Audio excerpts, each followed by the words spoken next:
Class 8 प्रश्नावली 2.4 का 1, 2, 3, 4 और 5 नंबर तक जो है 2 वीडियो बना दिया है जो आपको प्ले लिस्ट में मिल जाएगा। तो इस वीडियो में जो है 6 नंबर, 7 नंबर और 8 नंबर रहेगा। इसके अलावा 1.1 से लेकर के 2.4 तक सभी वीडियो प्ले लिस्ट में मिल जाएगा क्लास 8 का, आप देख सकते हैं।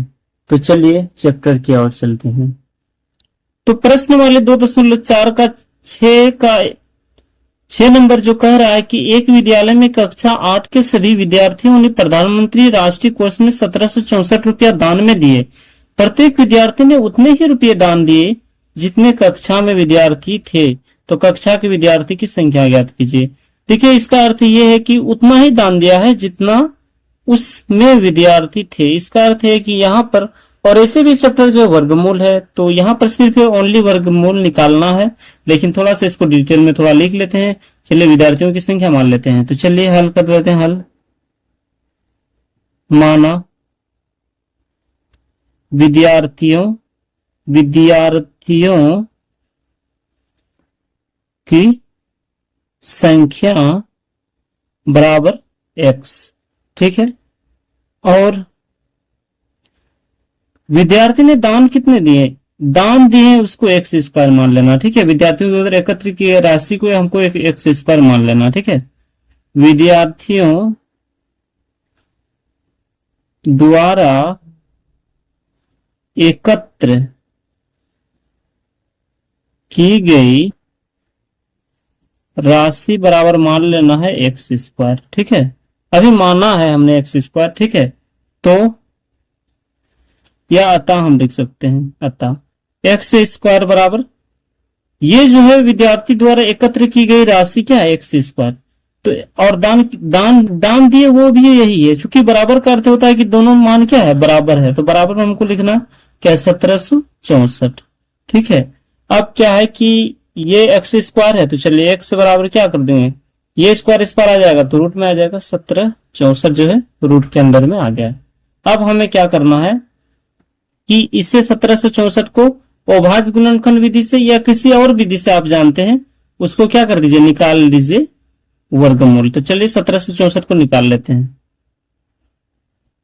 चलिए 2 का पारा से खिलाते हैं। 2 का पारा से तो आसानी का 2 8 16, एक बचा, 2 8 16, 2 दूना 4, फिर 2 से कटेगा 2 दूना 2 चौके 8, 2 चौके 8, 2 एका 2।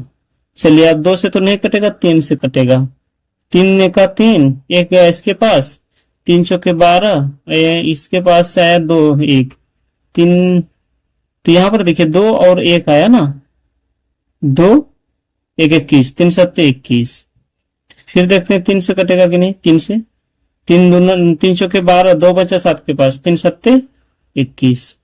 अब 7 7 49, ठीक है। 7 7 49 जो है कट गया, ठीक है। अब क्या करना है?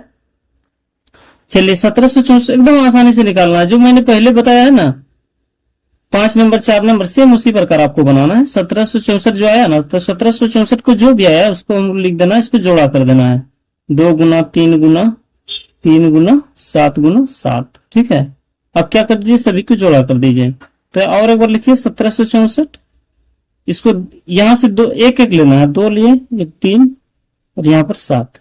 तीनों को क्या हुआ? जब एक एक लिए तो सबका क्या है? 2 2 को है, इसलिए हम स्क्वायर कर दिए। स्क्वायर को इस बार भेज दीजिए। इस बार चलिए थोड़ा सा देख लीजिए। जैसे हम इस बार भेजेंगे तो ये 1764 हो जाएगा रूट अंडर। इसका गुना कर दीजिए, 2 गुना 3 गुना 7। अब रूट अंडर 1764, 3 दूना 6, 6 या 7 21, 21 दूना 42 जो है 42 जो है इसका जो आंसर निकलेगा, ठीक है। विद्यार्थियों की संख्या जो है 42 है, हम यहां पर लिख सकते हैं। अतः आप ये भी देख सकते हैं, ठीक है। इसको भी लिख देते हैं, चूंकि हमने x बराबर माना क्या था? 1764, ठीक है। अब जो x तो 1764 का निकला कितना? 42। तो x बराबर क्या हो गया? 42। ये भी लिख दीजिएगा थोड़ा। अतः यहां पर लिख सकते हैं विद्यार्थियों की संख्या बराबर कितना? 42 है, ठीक है। बस यही निकालना था।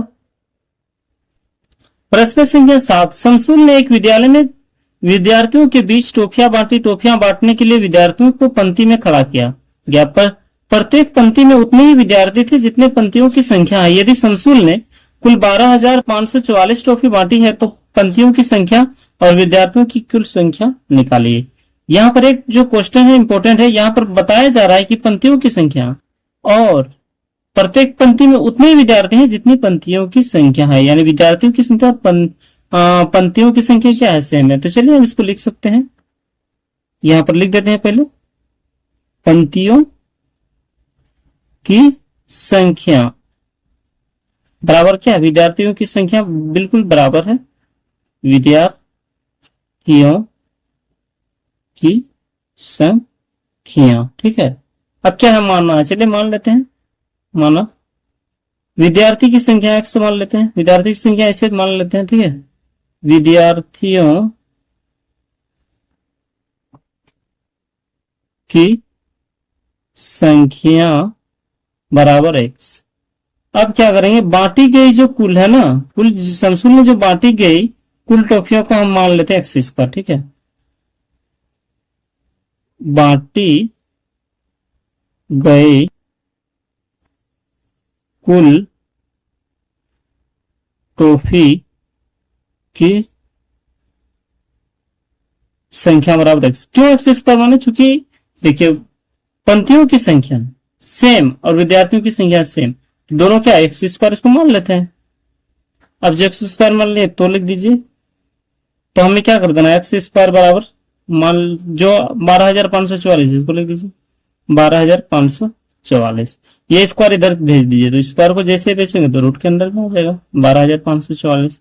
अब क्या जो रूट में आ गया तो इसका अर्थ है कि इसको वर्गमूल निकाल लेते हैं। तो चलिए वर्गमूल निकाल लेते हैं 12,544 का, 12,544 साइड में निकाल लेते हैं।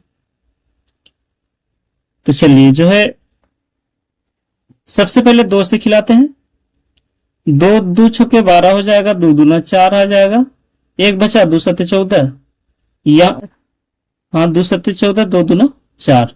ठीक है, फिर 2 से खिलाते हैं, 2 तिया 6, 2 1 का 2, 2 दूना 4, 2 तिया 6। ठीक है, 2 तिया 6, 1 बचा 2 छक्के 12। अब जो फिर और एक बार खिलाते हैं, 2 से 2 1 का 2, 1 बचा 2 पंचे 10, 1 बचा 13, 2 छक्के 12, 1 2 8 16। फिर 2 से खिलाते हैं, 2 सत्ते 14, 1 बचा 2 8 16, 2 छक्के 8।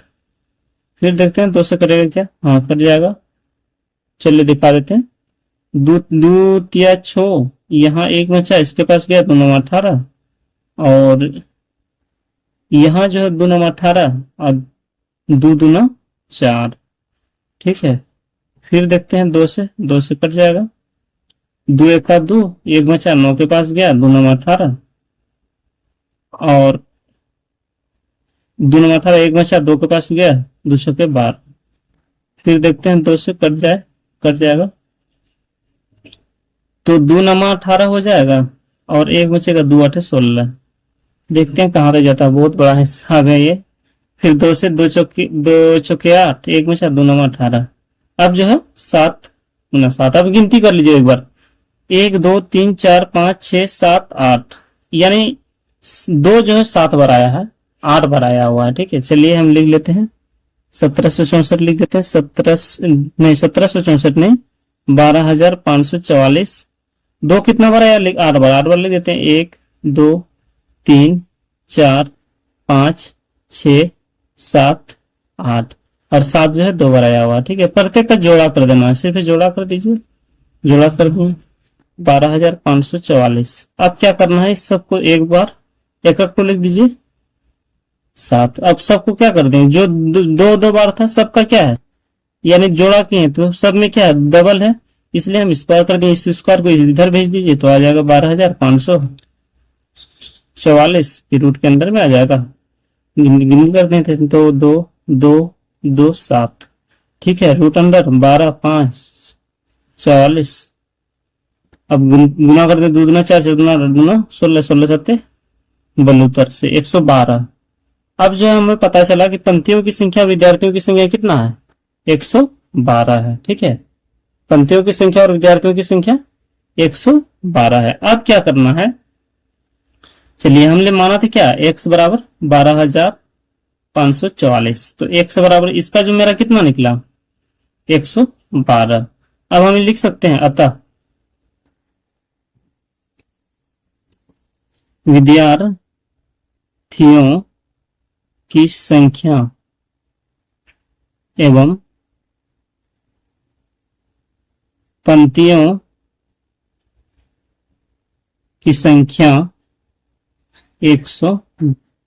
प्रश्न संख्या 8, एक आयत का क्षेत्रफल 1764 cm स्क्वायर है। यदि आयत की लंबाई इसकी चौड़ाई की 4 गुनी है तो आयत की लंबाई एवं चौड़ाई ज्ञात कीजिए। ठीक है, बहुत ही आसान क्वेश्चन है।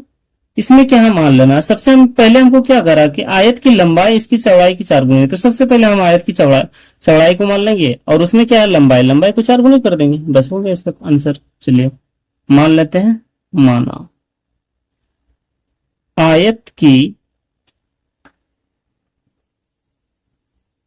चौड़ाई बराबर x, ठीक है यही मान लेते हैं। उसके बाद लंबाई बराबर जो हो जाएगा, क्या बोला है कि लंबाई इसकी चौड़ाई की 4 गुनी है, तो चौड़ाई क्या है x, उसी में क्या आ जाएगा ऐड हो जाएगा 4 गुनी है, तो 4 को गुना कर देते हैं, तो ये हो जाएगा 4x। ठीक है, अब जो आयत का क्षेत्रफल हमको निकालने बोला, तो चलिए आयत का क्षेत्रफल बराबर होता क्या है लंबाई गुना चौड़ाई। तो आयत का क्षेत्रफल चूंकि दिया हुआ है 1764, चलिए 1764 तो दिया हुआ है, लंबाई माने x और चौड़ाई क्या 4x। अब क्या हो जाएगा 1764